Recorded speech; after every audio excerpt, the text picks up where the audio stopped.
बिस्मिल्लाहिर्रहमानिर्रहीम। जी बच्चों, हम देख रहे थे अबाउट प्रोजेक्टाइल। जिस बॉडी की मोशन टू डायमेंशनल होती है इसे प्रोजेक्टाइल कहते हैं। ये एक्स वाई प्लेन में मूव कर रहे, एक्स एक्सिस है, Y axis. Angle of projection theta है। इनिशियल वेलोसिटी, जिस वेलोसिटी से इनिशियली बॉडी को फेंका गया, that was V naught. Final velocity के दो कंपोनेंट होते हैं, एक्स कंपोनेंट और वाई कंपोनेंट। बॉडी कुछ फासला एक्स के लॉन्ग भी तय करती है और कुछ फासला वाई के लॉन्ग भी तय करती है। इन चारों के वैल्यूज़ हम प्रीवियस लेक्चर में पढ़ चुके। वी एक्स किसके इक्वल होता है? V x is equal to we naught cos theta, v Y is equal to we naught sine theta minus ji t. X distance होता है v naught cos theta t, जबकि y distance है v naught sine theta t minus of g t square.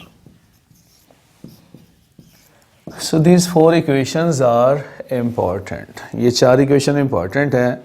इन चार equation की बुनियाद पर हम इसके कुछ और पैरामीटर्स ड्राइव करते हैं। इन पैरामीटर में पहला है time to reach maximum height.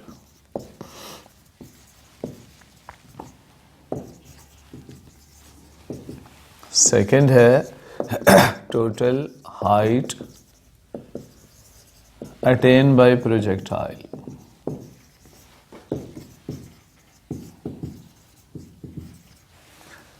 Third one is total time of flight.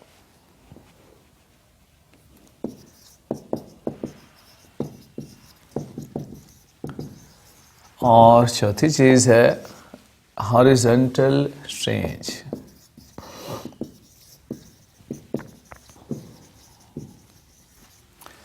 Five है path of projectile.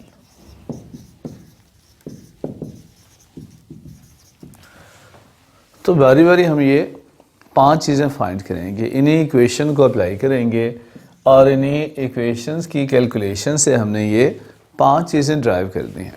These are parameter of projectile. First है time to reach maximum height.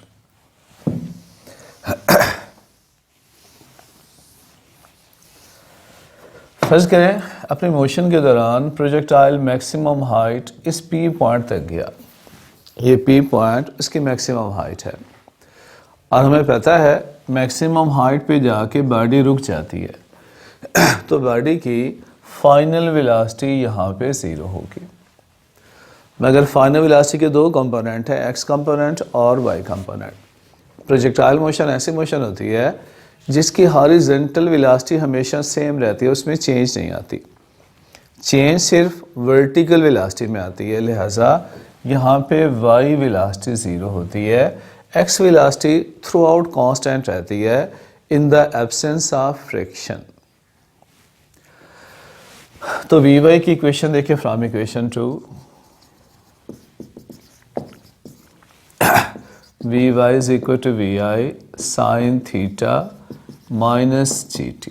इस इक्वेशन में V Y को zero put कर लें, V I sine theta minus ji T की value V I sine theta बन गई और टी है V I sine theta divided by जी। ये वो टाइम है जहाँ वी वाई ज़ीरो है और वी वाई कहाँ पर ज़ीरो है? At maximum height. So it is time to reach maximum height. Second है total height attain by projectile. Projectile कुल ऊंचा कितना गया, ये वाई डिस्टेंस फाइंड करना है। इस वाई डिस्टेंस को हाइट कहते हैं।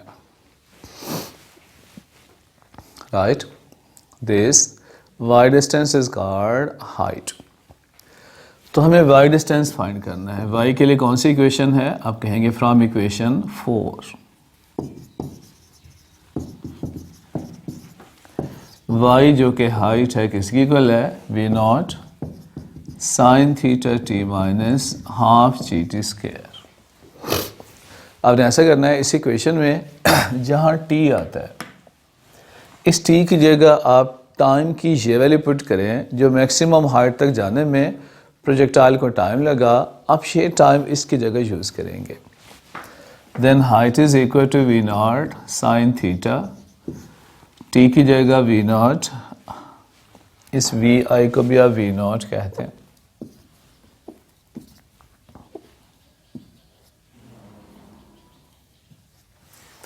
V naught is initial velocity, V naught sine theta divided by G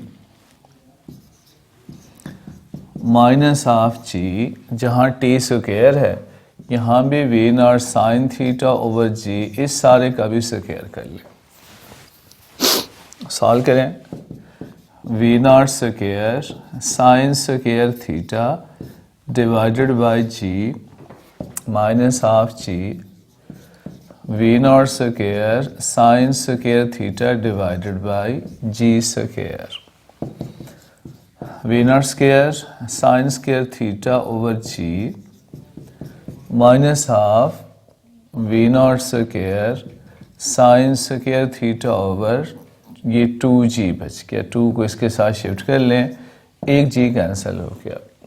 तो इसका फाइनल आंसर रहेगा v naught square sine square theta over 2g।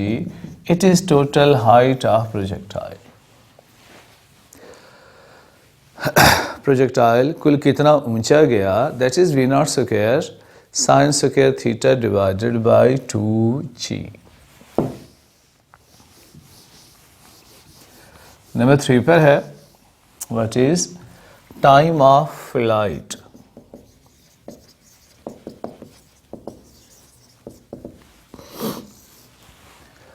Time of flight से ये मुराद है कि ये प्रोजेक्टाइल कितनी देर तक हवा में रहा, इसको उड़ने से लेकर दोबारा ज़मीन पर टकराने तक जो टाइम लगा उसे टाइम ऑफ फ्लाइट कहेंगे।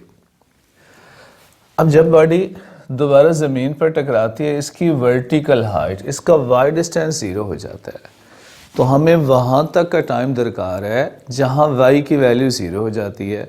तो दोबारा आप इक्वेशन 4 को लें, from equation 4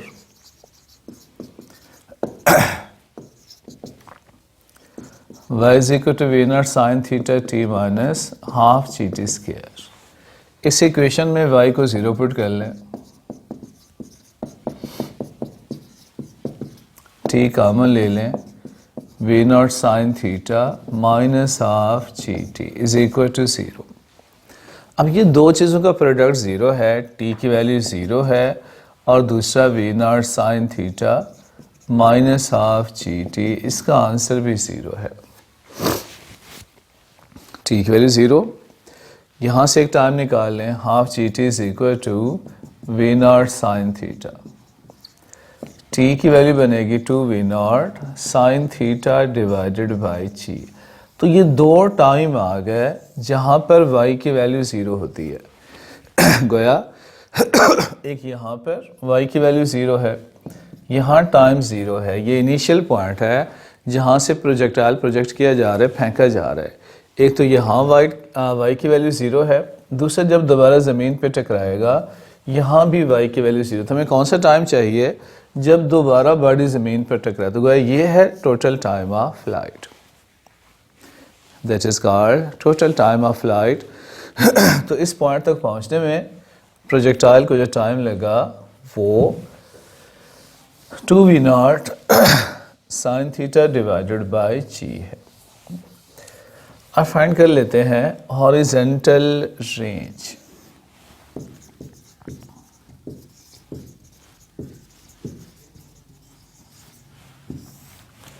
horizontal range X distance को कहते हैं। ये जो एक्स डिस्टेंस है इसे हॉरिजेंटल रेंज कहेंगे। एक्स की इक्वेशन है equation 3, equation 3 X is equal to, इसी को रेंज कहते हैं V naught cos theta T. इस इक्वेशन में क्या चाहिए, टी की वैल्यू चाहिए, कौन सा टाइम चाहिए, टोटल एक्स फासला मालूम करना है। गोया यहाँ तक जितना टाइम लगा वो हमें चाहिए, और वो टाइम है टोटल टाइम ऑफ फ्लाइट। तो आप इसकी जगह टी की जगह टोटल टाइम की वैल्यू चूज़ करेंगे। Then horizontal range is v naught cos theta, T की जगह पुट करें 2v0 sin theta divided by ji.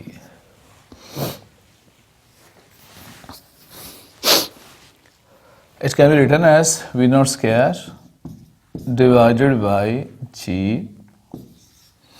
2 sin theta cos theta. Trigonometrically 2 sin theta cos theta किस चीज़ का फार्मूला है? It is formula for sin of 2 theta. तो range की equation है v0 square sin 2 theta। अब हॉरिजॉन्टल रेंज का depend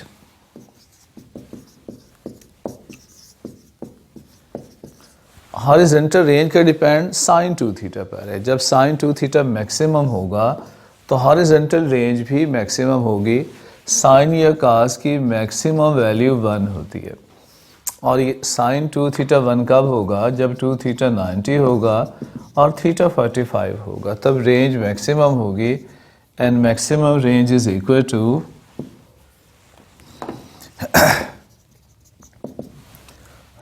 v0 square over g। जब sin 2 theta 1 के बराबर होगा तब रेंज क्या होगी? मैक्सिमम। इट मीन्स ये फार्मूला मैक्सिमम रेंज का है। तो आप v0 स्क्वायर ओवर g की जगह r मैक्सिमम पुट कर लें तो रेंज को लिखा जा सकता है r मैक्सिमम sin 2 थीटा। तो ये वैल्यू रेंज मैक्सिमम की है, आर मैक्सिमम साइन 2 थीटा, ये रेंज की इक्वेशन है। तो हॉरिजॉन्टल रेंज किस एंगल पे मैक्सिमम होती है? At angle of 45।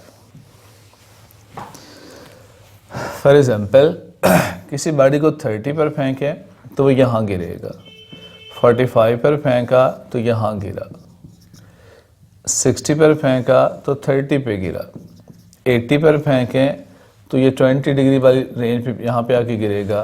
गोया एंगल बढ़ाने से हाइट में तो इजाफा होगा, मगर रेंज कहाँ पर मैक्सिमम है? At angle of 45, right. पांचवी चीज़ है पाथ ऑफ प्रोजेक्टाइल।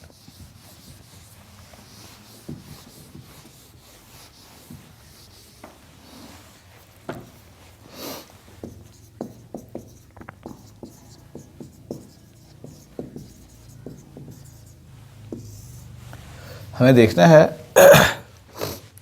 कि जो प्रोजेक्टाइल है अपने मोशन के दौरान कौन सी शेप बनाता है।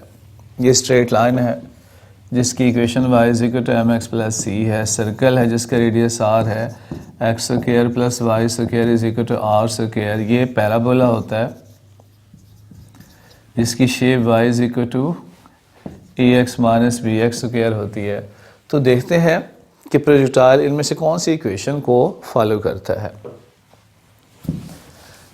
इसे सॉल्व करेंगे फ्रॉम इक्वेशन 3 और 4। इन दोनों इक्वेशन को आपस में सॉल्व करते हैं। From equation 3 x = v0 cos theta t। यहाँ से t की वैल्यू मालूम कर लें जो कि x / v0 cos थीटा है। Put in equation 4। टाइम की ये वैल्यू इक्वेशन 4 में जहाँ t आता है उसकी जगह पुट कर लें। y = v0 sin theta t की जगह x/v0 cos थीटा -g, जहाँ टाइम आता है x/v0 cos थीटा का स्क्वायर कर लिया। तो ये इक्वेशन 3 है। यहाँ से t की वैल्यू मालूम की और टाइम की ये वैल्यू इक्वेशन 4 में जहाँ t आता है इसकी जगह चूज़ कर लें। v0 कैंसिल हुआ, sign theta over cos theta, tan theta बन गया, tan theta x - gx² divided by 2v0² cos² theta. इस tan थीटा को मैं कांस्टेंट a कह लेता हूँ और g/2v0 cos स्क्वायर थीटा को कांस्टेंट b कह लें. It can be written as ax minus bx square. So y is equal to ax minus bx square which is equation of parabola. तो projectile जिस equation को follow कर रहा है वो इक्वेशन ऑफ पैराबोला है. So path followed by projectile is parabola in shape. जो shape बन रही है वो पैराबोला है. इसको याद कीजिएगा. Thank you.